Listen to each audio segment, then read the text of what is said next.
पूर्व deputy CM Sachin Pilot ने NDTV से एक्सक्लूसिव बातचीत की है और उन्होंने एसआई भर्ती रद्द किए जाने को लेकर राजस्थान सरकार पर निशाना साधा है।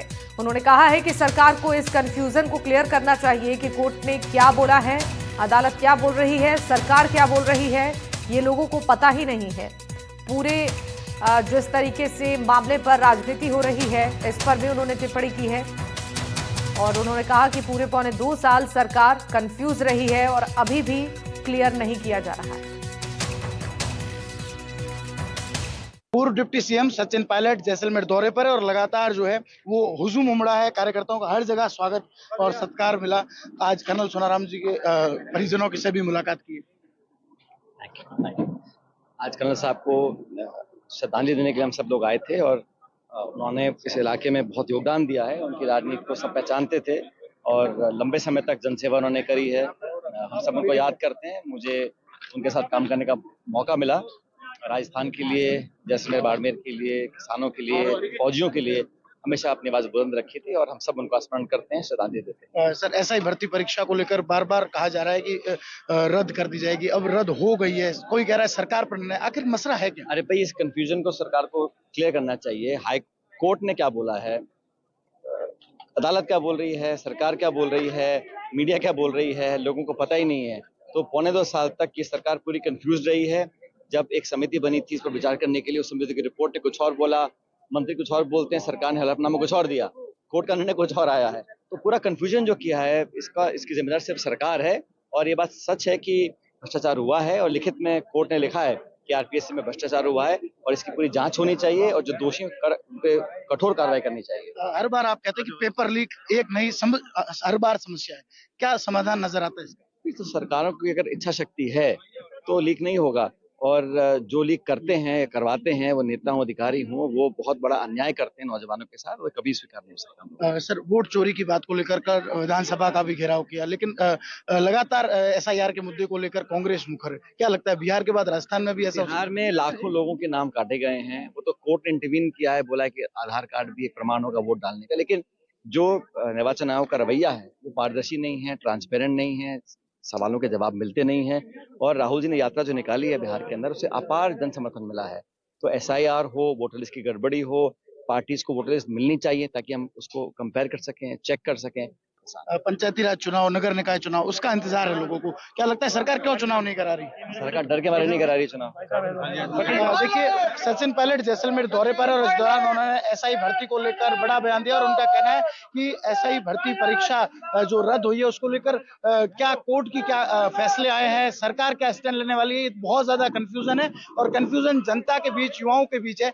जरूरत है कि इस कंफ्यूजन को क्लियर किया जाए। साथ ही साथ उन्होंने कहा है कि राजस्थान की सरकार कब तक जो है वो पूर्ववर्ती सरकार पर जो है वो ढूंढ का ठीकरा फोड़ती रहेगी। श्रीकांत व्यास, एनडीटीवी, जैसलमेर। अब जयपुर से एक बड़ी खबर आपको बता दें। पीएम मोदी के लिए अपशब्दों के विरोध में बीजेपी का प्रदर्शन देखने को मिल रहा है। छोटी चौपड़ पर बीजेपी के कार्यकर्ता और पदाधिकारी जुटे हुए हैं और प्रदर्शन में विधायक और विधायक प्रत्याशी भी शामिल हैं। जयपुर हेरिटेज महापौर कुसुम यादव भी शामिल हैं। जयपुर शहर बीजेपी के अध्यक्ष अमित गोयल समेत पार्टी के नेता और पदाधिकारी शामिल हुए हैं। जयपुर से ये खबर है जहां प्रधानमंत्री को अपशब्द कहने के विरोध में ये प्रदर्शन भारतीय जनता पार्टी की ओर से किया जा रहा है। छोटी चौपड़ पर बीजेपी के कार्यकर्ता पहुंचे हैं और प्रदर्शन में विधायक और विधायक प्रत्याशी भी शामिल हुए हैं। आज आप इतनी बड़ी संख्या में, आज अनगिनत कई उत्सव हैं, कई मेले हैं। धन्यवाद आदरणीय महाराज श्री। हमारे बीच में हमारे मंडल के अध्यक्ष नगर निकायों को लेकर राज्य वित्त आयोग के अध्यक्ष अरुण चतुर्वेदी ने राज्यपाल हरिभाऊ बागड़े को आयोग की अंतरिम रिपोर्ट सौंप दी है। राजभवन में हुई इस औपचारिक मुलाकात के दौरान आयोग के सदस्य सचिव भी मौजूद रहे। रिपोर्ट में स्थानीय निकायों को वित्तीय आवंटन को लेकर अहम सिफारिश की गई है, जिसका उद्देश्य जमीनी स्तर पर विकास कार्यों को गति देना है। राज्यपाल ने आयोग के प्रयासों की सराहना की है और रिपोर्ट का अध्ययन कर आगे की प्रक्रिया सुनिश्चित करने का आश्वासन दिया। सप्तम वित्त आयोग की पहली अंतिम रिपोर्ट आज हमने माननीय राज्यपाल महोदय को प्रस्तुत की है। उनके माध्यम से विधानसभा में जाएगी। इसमें प्रावधान करता है कि 1 अगस्त को वित्त आयोग का गठन हुआ था और 2 सितंबर को मात्र 1 महीना के अंतराल में हमने रिपोर्ट प्रस्तुत की है और इस रिपोर्ट के बाद मुझे विश्वास है कि जल्दी निकायों में और पंचायतों में जो सरकार के माध्यम से फंड रिलीज होता है उसका मार्ग प्रशस्त होगा और जल्दी वहाँ पहुँच करके विकास की चीजें आएंगी। इसके अंदर की जो कंटेंट्स हैं मैं अभी बनाने में मतमस्त हूँ कि इस रिपोर्ट के आधार पर रिपोर्ट ये राज्यपाल महोदय का डॉक्यूमेंट है और उसके बाद विधानसभा का, उसके बाद इसको जारी करके उसके सारी सिफारिशों को हम जारी करें। अब बांसवाड़ा से आपको खबर बता दें, ममता शर्मसार हुई है। नाले में नवजात का शव मिला है। बच्चे के रोने की आवाज सुनकर ग्रामीण मौके पर पहुंचे। मासूम के चेहरे पर कीड़ों के काटने के निशान हैं। पुलिस ने बच्चे को अस्पताल में भर्ती करवाया है। तांबेसर गांव से ये दिल दहलाने वाला मामला सामने आया है।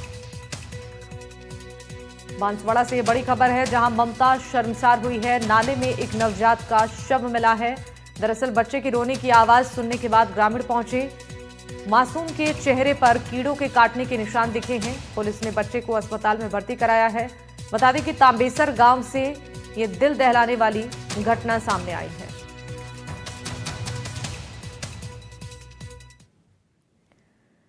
और दौसा जिले के बांदीकुई में एनडीटीवी राजस्थान की खबर का बड़ा असर हुआ है। पिछले दिनों भारी बारिश की वजह से शमशान घाट में पानी भर गया था और इसी जलभराव के बीच लोगों को शवों का अंतिम संस्कार करना पड़ा, जिसकी खबर एनडीटीवी राजस्थान ने प्रमुखता से दिखाई थी। खबर दिखाए जाने के बाद बांदीकुई विधायक भागचंद टांकड़ा ने मामले पर संज्ञान लिया और शमशान घाट का दौरा किया। उन्होंने मौके पर पहुंचकर नगर पालिका के अधिकारियों को पानी निकासी व्यवस्था सुधारने के निर्देश दिए और स्थानीय लोगों ने भी प्रशासन से स्थायी समाधान की मांग की है। जैसे अगर ज्यादा परेशानी आई तो फिर इनको सबको आप करके जैसा जो भी प्रपोजल आप लोग उस हिसाब से। अब झुंझुनू से एक बड़ी खबर है, जहां बोर्ड परीक्षा में खराब प्रदर्शन पर एक्शन हुआ है। झुंझुनू के 3 प्रिंसिपलों को नोटिस भेजा गया है। 3 प्रिंसिपल समेत 8 को कारण बताओ नोटिस जारी किया गया है। 1 लेक्चरर और 4 विषय अध्यापक भी इसमें शामिल बताए जा रहे हैं। 10 दिन में माध्यमिक शिक्षा विभाग ने इन सभी से जवाब की मांग की है। खोजवास, मलसीसर और लांबा गोठड़ के प्रिंसिपलों को यह नोटिस जारी किया गया है।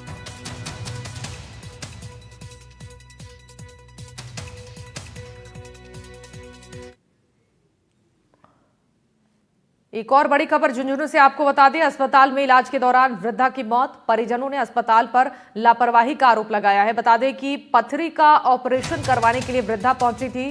परिजन आरोप लगा रहे हैं कि ऑपरेशन में ही लापरवाही बरती गई है। परिजनों के हंगामे के बाद पुलिस मौके पर पहुंची। परिजनों ने वृद्धा का शव लेने से इनकार किया है।